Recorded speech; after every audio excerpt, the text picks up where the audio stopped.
Kolu did not believe in love at first sight. He believed in time, in watching, in listening, in the slow way the heart makes up its mind when the head is not shouting. That was why Amora surprised him. He met her on a quiet afternoon at the market road that led to Yumuk village square. She was not loud. She did not laugh too hard or draw attention to herself.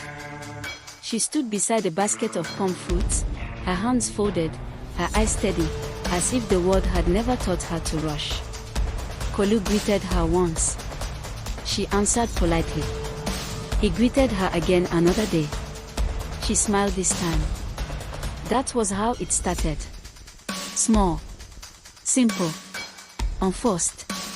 Over weeks, he noticed things about her that stayed with him. The way she listened before she spoke. The way she never exaggerated her words. The way she paused, as if weighing truth before releasing it. He found peace around her, and for a man who had buried his mother too young and grown up carrying responsibility like a second skin, peace felt like wealth. When he told his uncle he wanted to marry her, nobody argued. Amora was known, respected, the first daughter of a household. The kind of woman elders nodded at without needing explanation. The first time Kolu entered her family compound properly, it was not Amora who greeted him first. It was Tamara. She came out quickly, her wrapper tied high, her smile wide, her voice warm. She welcomed him with enthusiasm that almost felt rehearsed. She asked questions before he finished sitting. She laughed easily. She made sure he noticed her. Kolu noticed. But he did not look twice. To him, Tamara was noise. Amora was stillness. Tamara was the younger sister. Always had been. Always felt it. Always lived in the shadow of Amora's quiet excellence. Where Amora was praised for obedience, Tamara was won for boldness. Where Amora was admired for calmness, Tamara was corrected for impatience. Nobody taught Tamara how to be content. They only taught her how to compare. So when she saw the way Kolu looked at Amora, the way his eyes softened when Amora spoke, something old and bitter rose in her chest. Not desire at first. Not love. Something sharper. Something uglier. Why her again? Why always her? As preparations for the marriage began, Tamara watched closely. She watched how Amora dressed. How she spoke to Kolu. How she tied her scarf. How she lowered her eyes when elders spoke. How she walked with calm confidence that did not beg for attention. Tamara began to practice. At first, it was unconscious. She adjusted her tone. Softened her laughter. Copied the way Amora held her hands when she spoke. Then it became deliberate. She practiced Amora's voice alone at night. She wore Amora's clothes when no one was watching. She learned her steps. Her expressions. Her poses. Nobody noticed. Nobody ever noticed Tamara unless she was misbehaving. The wedding date was announced. Joy filled the compound. Women sang. Men gathered palm wine. That night, while the house slept, Tamara sat awake. The moonlight fell across her face as she stared at the ceiling, her chest tight, her mind racing. She imagined a life she had never lived. Respect. Love. A home where she was chosen, not tolerated. By morning, the decision had already settled in her bones. On the eve of the wedding, the house was filled with noise. Relatives arrived. Luggage was moved. Clothes were sorted. Amora was taken aside by older women for final rites. Tamara volunteered to help. No one questioned her. Late into the night, when exhaustion made everyone careless, Tamara acted. She locked the door quietly. She changed clothes with practiced speed. She wrapped the veil the way she had watched Amora do it many times. She calmed her breathing. She became still. When dawn came, the bride emerged. No one doubted her. The drums played. The rituals were performed. The vows were spoken. Kolu took her hand. She felt different. But weddings were overwhelming, he told himself. Nerves, he assumed. Excitement. The marriage was sealed. That night, as husband and wife sat together for the first time, Kolu studied her face. Something was familiar. Something was wrong. Her smile lingered too long. Her questions felt intrusive. Her touch lacked the quiet assurance he remembered. He pushed the thought away. Love, he believed, required patience. Elsewhere, in a dark room, Amora sat on the floor with her knees drawn to her chest. She did not scream. She did not cry. She listened to the distant drums and understood everything. And she made a decision of her own. Morning came quietly into Kolu's compound, as if even the sun sensed something was wrong. The woman beside him rose early, moving with confidence that felt rehearsed. She greeted him with warmth, but the warmth felt loud. Too loud. Amora had never filled silence with noise.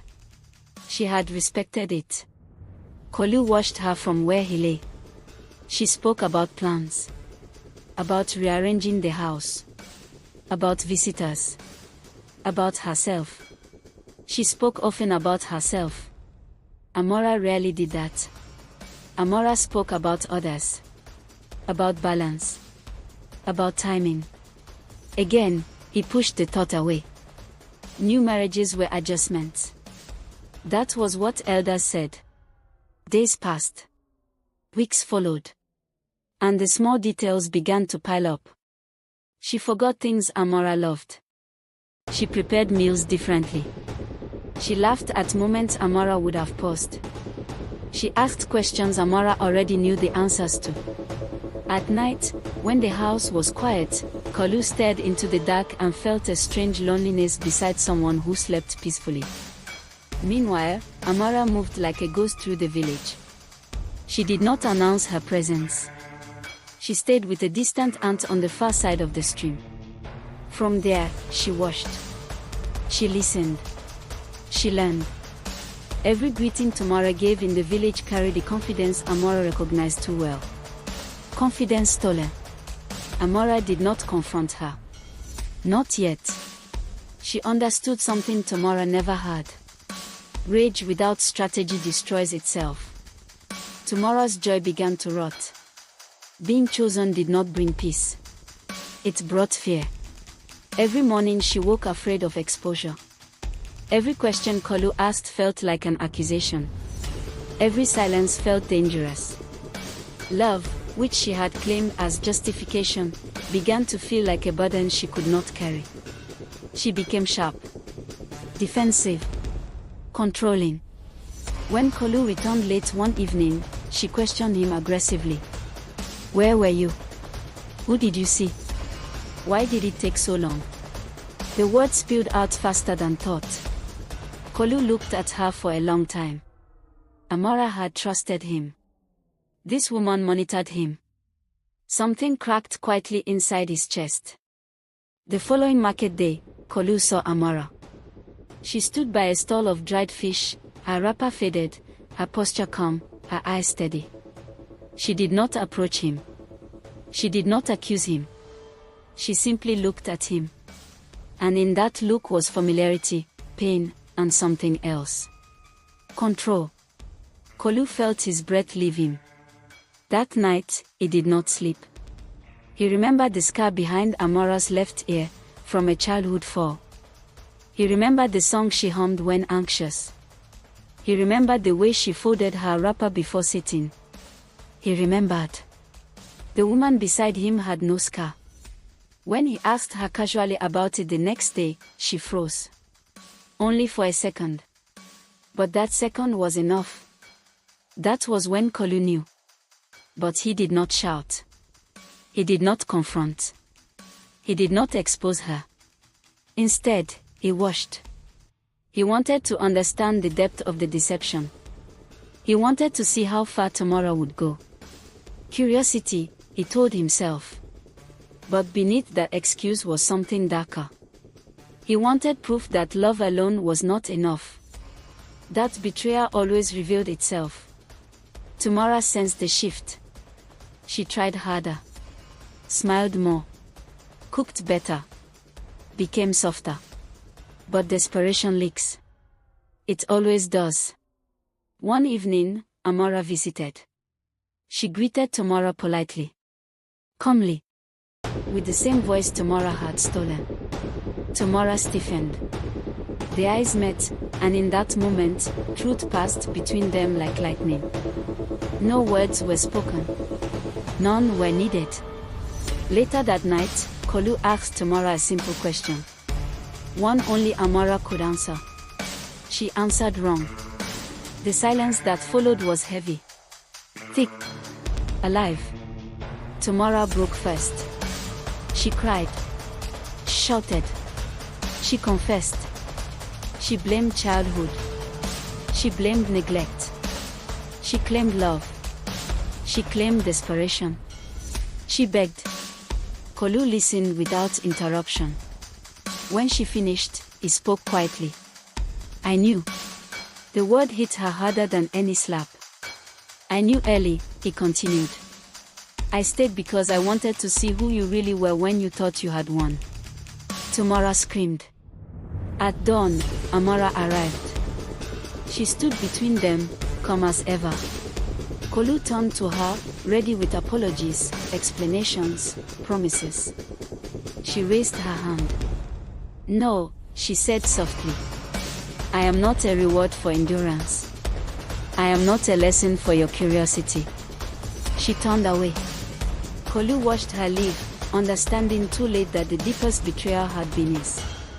Tamara lost everything. Kolu lost love. Amara reclaimed herself. And the village learned that some wounds are quiet, but they never heal.